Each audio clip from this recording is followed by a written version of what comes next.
आइए, सुनिए, देखिए, समझिए सनातन सत्य। जैसी दृष्टि वैसी सृष्टि, दृष्टि विज्ञान। कुदरत, कुदरती रचना एवं कुदरत के कानून से शाश्वत सुख की प्राप्ति। जोधपुर के परम पूज्य महात्मा उपासक प्रोफेसर डॉक्टर सोहन राज तातेड़ के निर्देशन में सनातन सत्य। जैसी दृष्टि वैसी सृष्टि, दृष्टि विज्ञान।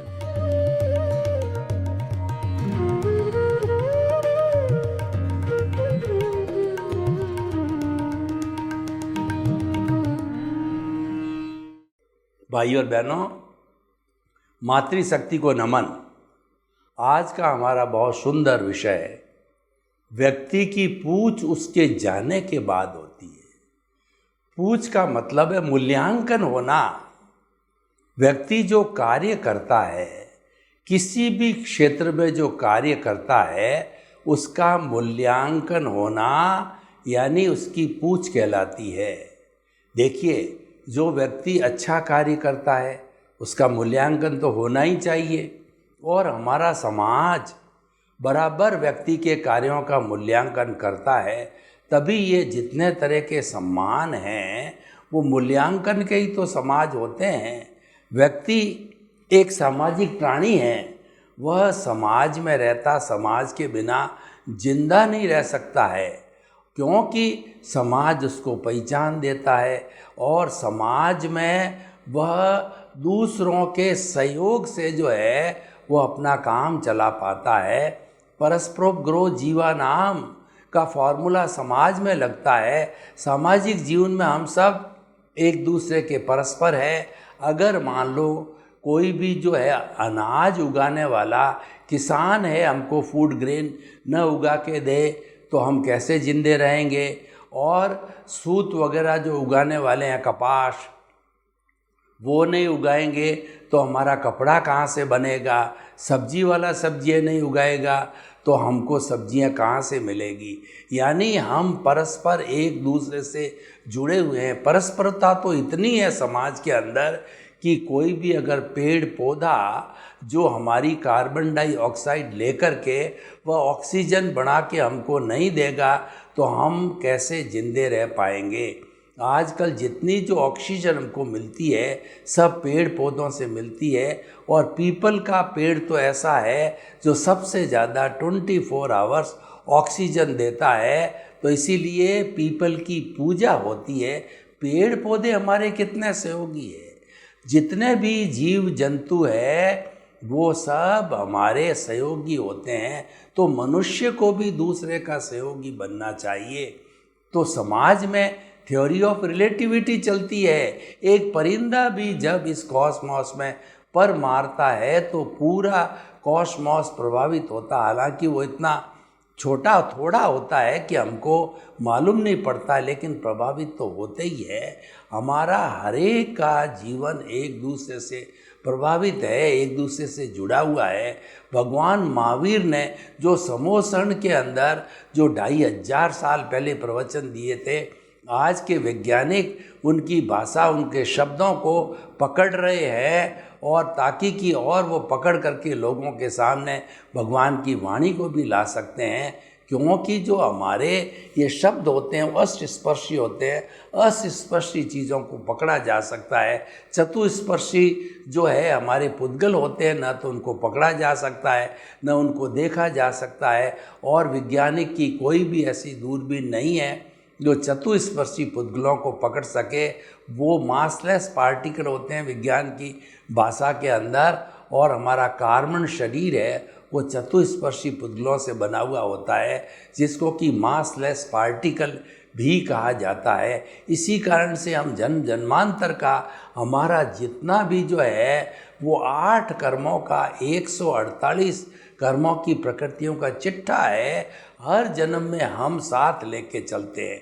कैसी बड़ी विचित्र व्यवस्था है कार्बन शरीर की कि वो पिछले जन्म में कुछ भी छोड़ के नहीं आता है और इस जन्म में सारा साथ रहता है, कितना उसमें से कम करता है, कितना जोड़ता है, वो सारा साथ लेके जाता है। अपना पिटारा मनुष्य जब है इस जन्म को छोड़ के दूसरे जन्म के अंदर जाता है अंतराल गति से, तो साथ में कुछ भी नहीं लेके जाता है, कार्बन शरीर और हमारी आत्मा तथा उसके बाद दोनों को धक्का देने वाला तेजस शरीर ये है कि दूसरे जो है जन्म में जा कर के और वो जन्म लेता है और आगे से आगे वो चलता ही रहता है। तो भाई और बहनों, सारा हमारा रिलेटिव जो है ये हमारा रिलेटिव जगत है और हम एक दूसरे के साथ रिलेटिव लगे हुए हैं। तो मूल्यांकन की बात चल रही थी कि समाज मूल्यांकन करता है। देखिए, समाज में 3 तरह की सेवा होती है। एक तो तन की सेवा होती है, मन की सेवा होती है और धन की सेवा होती है। तन की सेवा का अर्थ ये है कि आपके पास में समय है और आपके पास में कुछ हुनर है, तो आप निस्वार्थ भाव से बिना उसका वेतन लिए हुए कुछ समय जो है आप समाज को दो। आप टीचर हो तो पढ़ाने का काम बच्चों को करो, आप डॉक्टर हो तो मरीजों को निःशुल्क देखो, आप वकील हो तो निःशुल्क जो है कोर्ट की परामर्श दो, आप सीए हो तो आईटी की परामर्श जो है लोगों को जो है मुफ्त के अंदर दो। तो इस तरीके से जो व्यक्ति तन की सेवा करता है। एक धन की सेवा होती है कि जिसके पास समय नहीं, पैसा खूब होता है, वो कुबेरपति होता है, तो वो धर्मशालाएँ, रैन बसेरे और जो स्कूल, कॉलेज, यूनिवर्सिटियाँ और जो है लोगों की भलाई के लिए वृद्धाश्रम और जो है वगैरह अनाथालय ये सब खोलता है। उससे जो है हमारा समाज के अंदर जो अभावग्रस्त लोग होते हैं, लूले, लंगड़े, अपाहिज, मूक, बधिर, अनाथ, विधवा, वो सब उन अभावग्रस्त लोगों को सहयोग मिलता है। क्योंकि समाज के अंदर जो है गिव एंड टेक का फॉर्मूला चलता है। समाज के अंदर सहयोग दिया जाता है और सहयोग लिया जाता है। इसीलिए हमारी भारतीय संस्कृति में जीवन का उत्तम लक्ष्य है वो परोपकार बताया गया है। और एक होती है मन की सेवा, जो कि आज के हमारे इस एपिसोड से जुड़ी होती है। मन की सेवा क्या होती है कि ऐसे लोग जो समाज में बहुत अच्छी अच्छी सेवाएं करते हैं, उनकी सेवा का मूल्यांकन करना चाहिए, उनको प्रोत्साहित किया जाना चाहिए, समय समय पर उनको सम्मान दे करके और हम उसका प्रोत्साहन दे करके हम उन्हें आगे बढ़ाना चाहिए, ताकि आने वाले समय के अंदर वो और ज़्यादा सेवा कर सके। तो भाई और बहनों, जो मूल्यांकन की बात होती है वह मूल्यांकन व्यक्ति का होता है, लेकिन मूल्यांकन उसके जीते जीते कम होता है और जाने के बाद ज़्यादा होता है। बड़े बड़े महापुरुषों को देखिए, वो हमारा जैसे कि महात्मा गांधी को देखिए, स्वामी विवेकानंद को देखिए, राम मनोहर लोहिया को देखिए, और जो है कितने कितने भारत रत्नों की मैं बात करूं, एपीजे अब्दुल कलाम को देखिए, और जो है डॉक्टर राधा कृष्ण को देखिए। इन्होंने अपने समय में जो कार्य किया उस समय में उनका ज़्यादा मूल्यांकन नहीं हुआ। उसके बहुत से कारण होते हैं, लेकिन जाने के बाद में उनकी पूरी फिलॉसफी बनी और उनकी पुस्तकें बहुत पॉपुलर हुई है, और उनके जो कुछ भी समाज को जो कंट्रीब्यूशन किया गया है, उनके विचारों का जितना भी योगदान है वो समाज के सामने आया और वो पूजनीय, वंदनीय, स्तुत्य बन गए। जो स्वामी विवेकानंद 36 वर्ष तक जिए, तो 36 वर्ष की अवस्था में जिन्होंने जो दिया उस वक्त लोगों इतना हाईलाइट नहीं हुआ था, परंतु स्वामी विवेकानंद के जो है जाने के बाद यानी देहावसान के बाद के अंदर लोगों ने उस चीज़ की स्टडी की तो मालूम पड़ा कि कितना बड़ा कार्य उन्होंने किया है। तो वो फिर उसके बाद में समाज के लिए वंदनीय और स्तुत्य बन गए। तो आप देखिए, ये तो लॉ ऑफ द नेचर है कि व्यक्ति की पूछ या व्यक्ति का मूल्यांकन बाद में होता है, लेकिन उसकी चिंता नहीं करनी चाहिए। मूल्यांकन के लिए व्यक्ति को कार्य नहीं करना है, व्यक्ति को तो अपने आदर्शों के लिए कार्य करना है। व्यक्ति को अपने जीवन का एक लक्ष्य बनाना चाहिए कि मुझे कैसा जीवन जीना है, क्योंकि मानव जीवन बहुत दुर्लभ होता है और ये बहुत अधिक जो है हमारा कहना चाहिए तपस्या करने के बाद के अंदर मिलता है।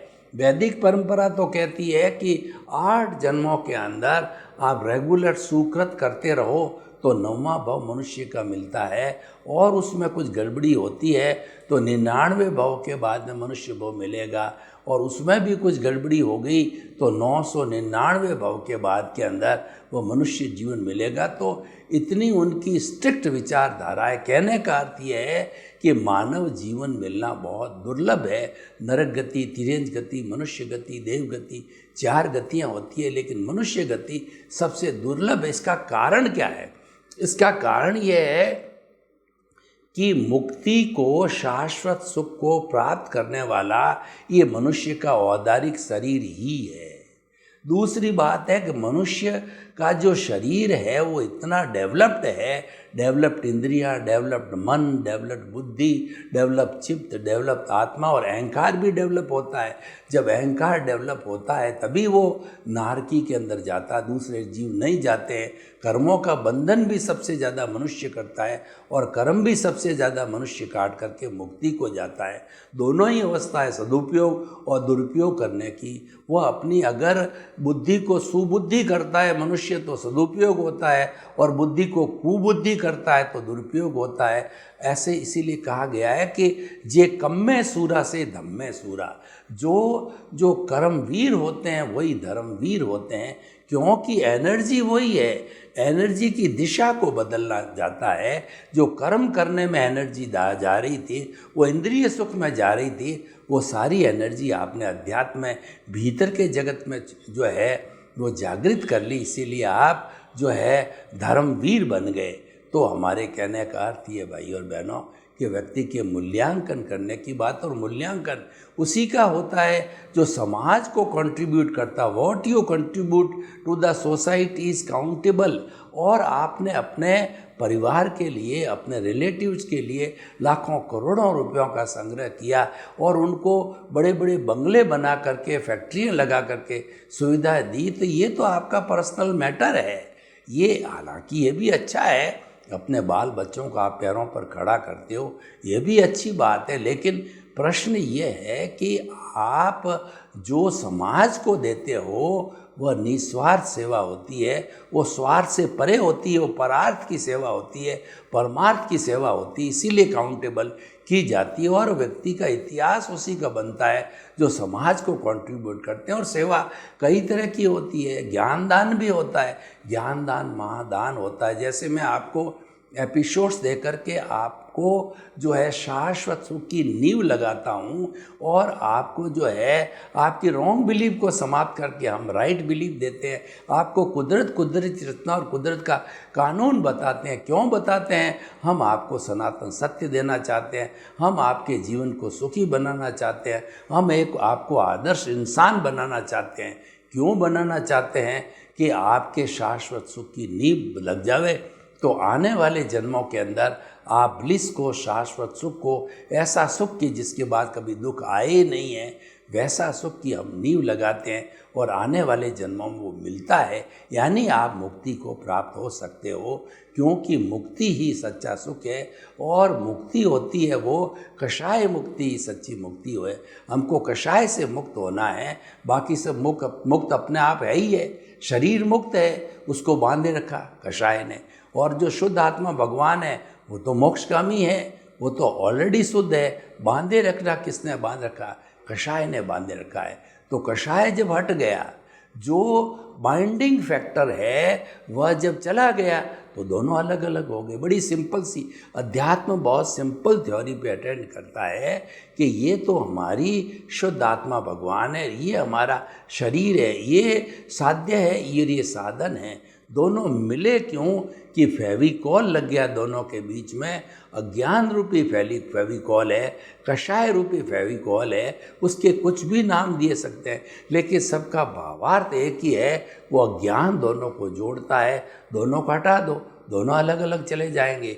ये तो जहाँ से जो है ब्रह्मांड से चतुष्पर्थी रूप में आए हैं, वहाँ चला में जाके चले जाएंगे। पंचभूत की चीज़ें पंचभूत में चली जाएगी, और जो है या शरीर भी है तो पंचभूत का जला दिया जाएगा। पृथ्वी में, जल जल में, अग्नि में, वायु में, आकाश आकाश में जाके मिल जाएगा। और ये जो है शुद्ध स्वरूप में है, ये मुक्ति में जाकर के सिद्ध बुद्ध मुक्त बन करके हमेशा हमेशा के लिए भगवान बन करके, और वह उस जीवन में आनंद की स्थिति में रहेंगे। तो भाई और बहनों, सेवा भावी हमेशा बेटर रहता है। सेवा भावी जनता को चूसना नहीं चाहता। सेवा भावी व्यक्ति है वो लोगों का शोषण नहीं करता है, और ऐसे सेवा भावी लोगों को ईश्वर की बड़ी मदद मिलती है। ईश्वर कहता है God help those who help themselves. जो अपनी खुद की मदद करते हैं, ईश्वर उसकी स्वयं की अवश्य मदद करते हैं। खुद की मदद करने का अर्थ क्या? आप समाज की सेवा करो, आप जो है समाज के नियमों से चलो, आप सबको आत्मतुलावत समझो, आप सबके साथ में वही व्यवहार करो जो आप पसंद करते हो। जो आप पसंद नहीं करते हो वो व्यवहार किसी के साथ में मत करो, और ये मान करके चलो कि ये संसार का हर प्राणी निर्दोष, निमित्त, शुद्ध आत्मा, और जो अकर्ता है, किसी भी प्राणी को कर्ता नहीं समझना चाहिए। ये चारों चीज़ें हमारा सनातन सत्य है, ये लॉ ऑफ द नेचर है, और ये हम आपको बताना चाहते हैं। आप ऐसी फीलिंग पैदा करो कि इस विश्व के अंदर कर्ता कोई नहीं है। कर्ता तो व्यवस्थित शक्ति है, कुदरत है जो जिम्मेवारी लेती है, तो वो करता है। ये आपकी पूरी जिम्मेवारी, ये आपकी जन्म से मृत्यु तक की पूरी जिम्मेवारी लेती है। आपके भरण पोषण की, आपके मन वचन काया के काम करने की, आपकी जितने भी कर्म हैं उनके भुगतान करने की, और उनका जो है वो संजोग जुटाने की, टोटल द्रव्य, क्षेत्र, काल, भाव, काल, स्वभाव, कर्म, पुरुषार्थ, नियति, सभी उसके बड़े बड़े ऑर्गेनाइजेशन है। कुदरत का बहुत बड़ा ऑर्गेनाइजेशन है। कुदरत की बहुत बड़ी ऑटो रचना है जो ऑटो मोड से चलती है। वो आज का हमारा विषय नहीं है। हमारा विषय तो ये है कि व्यक्ति का मूल्यांकन कब होता है, ये हमारा विषय है। और कब होता है उसकी चिंता हमको नहीं करनी है। हमको तो अपना जीवन का एक ध्येय बनाना है कि हमारा जो ये जीवन है वो अच्छा बने। और जीवन अच्छा तभी बनेगा जब आप समाज का जो ऋण आपके ऊपर है वो उतारना चाहिए। व्यक्ति पे 4 तरह के ऋण होते हैं। एक तो देव ऋण होता है, क्योंकि देव हमारी रक्षा करता है। जो भी आपका इष्ट देव होता है वो आपकी रक्षा करता है, और वो जो देव है वह रक्षा करने के कारण हमारा उस पर ऋण है। वो ऋण हम उसका भावों से उतारते हैं। भगवान तो कहा जाता भावना के भूखे होते हैं। हम उनको प्रसाद चढ़ाते हैं, हम उनको जो है अगरबत्ती वगैरह जो है सुगंधित करते हैं, क्योंकि उनको दुर्गंध पसंद नहीं है। God cleanliness is next to the godliness, यानी भगवान को स्वच्छता अधिक पसंद है। और वो स्वच्छ हम रहते हैं तो देवता आते हैं, क्योंकि देवता हमारे मनुष्य लोक में आते नहीं हैं। ये इतना दुर्गंध से भरा पड़ा है कि वो बेहोश हो जाते हैं, आते नहीं हैं। पर हम सुगंधित कर देते हैं वो अगरबत्ती, धूप से माध्यम से, हमारे शुभ भावों के माध्यम से, प्रार्थना के माध्यम से, और जो है उनको कुछ जो है वो कहना चाहिए प्रसाद चढ़ाने के माध्यम से। तब जाकर के हमारे भावों से प्रभावित होकर के देवता हमारी रक्षा करते हैं। ईश्वर प्राणी धान से हमारा देव ऋण उतरता है। दूसरा ऋण होता है गुरु का ऋण। गु का मतलब अंधकार, रूप मतलब दूर करने वाला। गुरु जो है हमारे अज्ञान रूपी अंधकार को दूर करता है। तो ऐसा दूर करने वाला व्यक्ति का हमारे पर एहसान होता है। हम उसका एहसान जो है उसकी सेवा करके, जो सच्चे मायने में 5 महाव्रतधारी साधु गुरु है, उसकी 9 तरह से हम सहायता करते हैं, तो 9 तरह से हमारे पुण्य का बंद होता है। क्योंकि वह साधु है, उसके घर नहीं है, उसके रसोई नहीं हो तो भिक्षा मांग के खाता है, लोगों के घर में और उपाश्रय में रुकता है और उसके कोई संबंध नहीं होता है। जो माता पिता उसको जन्म देने वाले वो भी गृहस्थ के माता पिता कहलाते हैं, यानी वो वसुधैव कुटुंबकम का सदस्य हो जाता है, वो परमार्थी हो जाता है। उसका जीवन का उद्देश्य ये कि है कि परमार्थ करो और तिन्नाणम तार्याणम होता है, मैं भी तरूं और इस समाज के लोगों को उतारूं, उसको सम्यक दर्शनी बनाऊं, उसकी रॉन्ग बिलीफ को समाप्त करके उसकी राइट बिलीफ को करूं। क्योंकि वह सद्गुरु होता है, उसका आचरण अच्छा होता है और सद्गुरु ही हमारी रॉन्ग बिलीफ को समाप्त करके, हमारे जो अज्ञान को समाप्त करके हमको ज्ञान देता गुरु होता है। वो अज्ञान का नाश ज्ञान दे करके करता है, तो गुरु का ऋण हम इस तरीके से उतार सकते हैं। वो 9 पुण्य है, अन्न पुण्य, पान पुण्य, लयन पुण्य, शयन पुण्य, मन पुण्य, वचन पुण्य, काया पुण्य, नमस्कार पुण्य। इस तरीके से उनकी जो भी चित्त समाधि पहुँचे, उसकी रिक्वायरमेंट है, उसकी पूर्ति करके और हम जो उसका ऋण उतार सकते हैं और उससे हमारा पुण्य का बंद होता है। क्योंकि वह संपूर्ण अहिंसक जो है जीव होते हैं, आत्माएं होती है। तीसरा होता है माता पिता का ऋण। माता पिता जो है वो संसार के भगवान होते हैं, वो हमको संसार में दिखाते हैं और वो हमारी हर तरीके से रक्षा करता माली होता है। वो क्या करता है, पौधा लगाता है, उसमें खाद देता है, पानी देता है, उसमें धूप की व्यवस्था करता है, ट्री गार्ड लगाता है, समय समय पर सब चीज़ उसका पोषण देता है, तब जाकर के वो पौधा बड़ा होता है और धीरे धीरे वो वट वृक्ष बनता है। माता पिता भी एक माली की तरह है। माँ जो है आले में सोती है और सूखे में बच्चे को सुलाती है, उसकी टॉयलेट क्या, पेशाब क्या, सब चीज़ को उसका ध्यान साफ करती है और वो ध्यान रखती है कि बच्चा कहीं गिर नहीं जाए, उसकी सुरक्षा करती है और जो है उस पर पूरी निगरानी रखते हैं। और जब वो बड़ा हो जाता है तब उसको पैरों पर वो खड़ा करते हैं। माता पिता का ऋण, माता पिता की सेवा करके उनको चित्त समाधि पहुंचा के हम ऋण उतार सकते हैं। और चौथा जो मूल्यांकन की बात होती है, मूल्यांकन करने वाला समाज होता है। हमने समाज में जन्म लिया, समाज हमको पहचान देता है, समाज हमको आगे बढ़ाता है, समाज में ही हम पलते हैं, पोसते हैं, बड़े होते हैं, पल्लवित होते हैं, पुष्पित होते हैं। उसकी हम सेवा करके लोक कल्याण, जगत कल्याण और जय जगत का काम करके हम उनको कंट्रीब्यूट करते हैं, तब जाकर के वो हमारा समाज का ऋण उतरता है। जब व्यक्ति देखिए उत्तरदायित्व का ध्यान करता है तो अधिकार उसको ऑटोमेटिकली मिल जाते हैं। हमको अधिकार के लिए काम नहीं करना, हमें तो अपनी ड्यूटी है वो कर्म योगी बन करके ड्यूटी देनी चाहिए कि मुझे, मेरे पास जो ज्ञान है वो मैं समाज को बांटूं। अपना खुद का कोटा पूरा हो गया, मैं गृहस्थी हूँ, मेरे परिवार का भरण पोषण की सारी सुविधा हो गई, तो सुविधा होने के बाद में मेरे पास समय है या धन है, मेरी रुचि है, तो मैं लोगों तो कैसे उपयोगी, यानी आप लोगों के लिए उपयोगी बनो। कभी भी व्यक्ति को लोगों के लिए नकारा नहीं बनना चाहिए। जो व्यक्ति लोगों की नज़र में नकारा हो जाता है, यूजलेस हो जाता है, उस व्यक्ति की कोई वैल्यू नहीं होती, कोई मूल्यांकन नहीं होती है।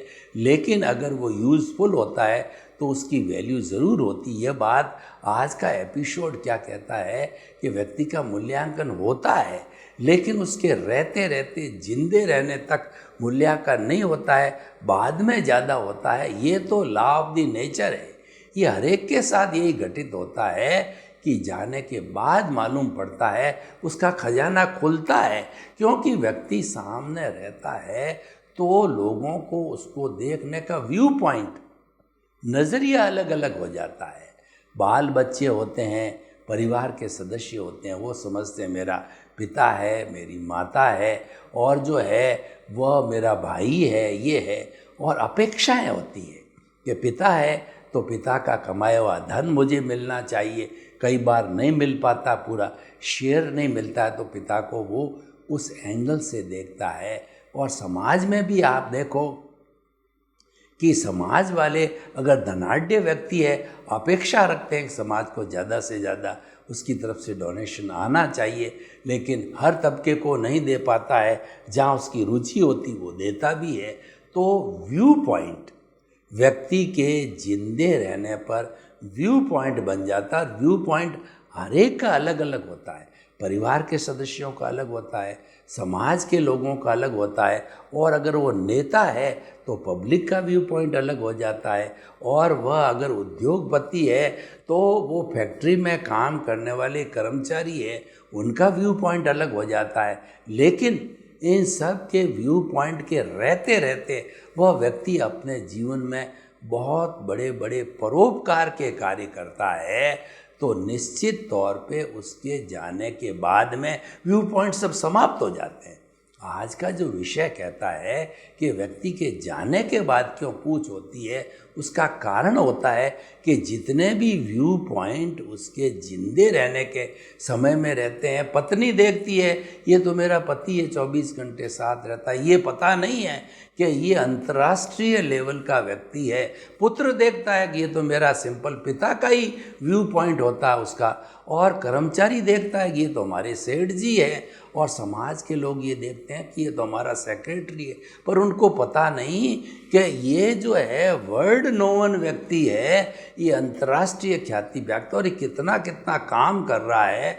वो व्यू पॉइंट आने से जितना जितना वर्क होता है वो ढक जाता है। खैर, हम आपको ये बताना चाहते हैं, काम करो, जो मूल्यांकन होगा आगे होता है या पीछे होता है, और ये तो लॉ ऑफ द नेचर है, कोई भी इसको बदल नहीं सकता है कि व्यक्ति के जाने के बाद उसकी ज़्यादा पूछ होती है। सर्वे भवन्तु सुखिनः, सर्वे सन्तु निरामया। लोक के सब जीवों को सुख मिले, शांति मिले, आनंद मिले, प्रेम मिले, आपके प्रति मंगल भावना, शुभकामना। आप सनातन सत्य कार्यक्रम को देख करके और जो है वो सुख की नींव लगाइए। आपके प्रति मंगल भावना, शुभकामना।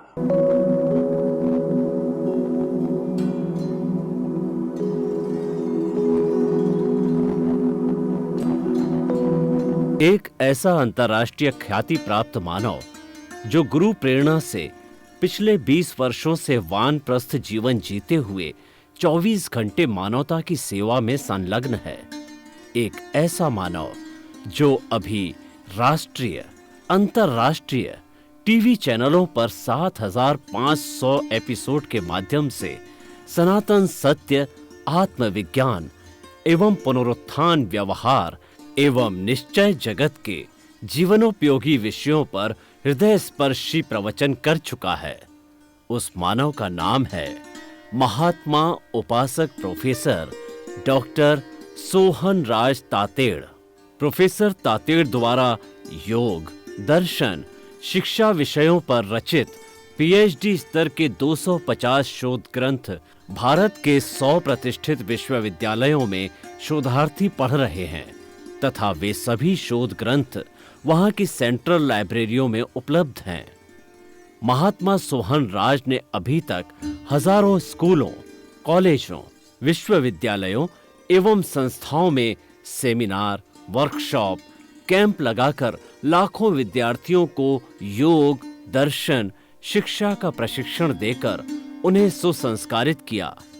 डॉक्टर तातेड़ ने भारतीय संस्कृति उत्थान के 4000 से अधिक समसामयिक विषयों पर आर्टिकल लिखकर ऑनलाइन जर्नल, पत्रिकाओं, वेबसाइट्स पर प्रकाशित किया, जिसका उपयोग लाखों पाठक कर रहे हैं। उपासक तातेड़ के 5000 से अधिक आज का सुविचार, आज का शुभ संदेश, आज का मंगल भावना योग आदि चिंतन websites, Twitter, blogger, Facebook, YouTube माध्यमों से लाखों लोग अपना जीवन निर्माण कर रहे हैं। मानवता के मसीहा ऐसे महामानव महात्मा सोहन राज तातेड़ के प्रोफाइल को अभी तक विश्व के 20 लाख दर्शक यूट्यूब पर, 12 लाख गूगल पर एवं लाखों दर्शक फेसबुक, ब्लॉगर, ट्विटर और इंस्टाग्राम पर देख चुके हैं।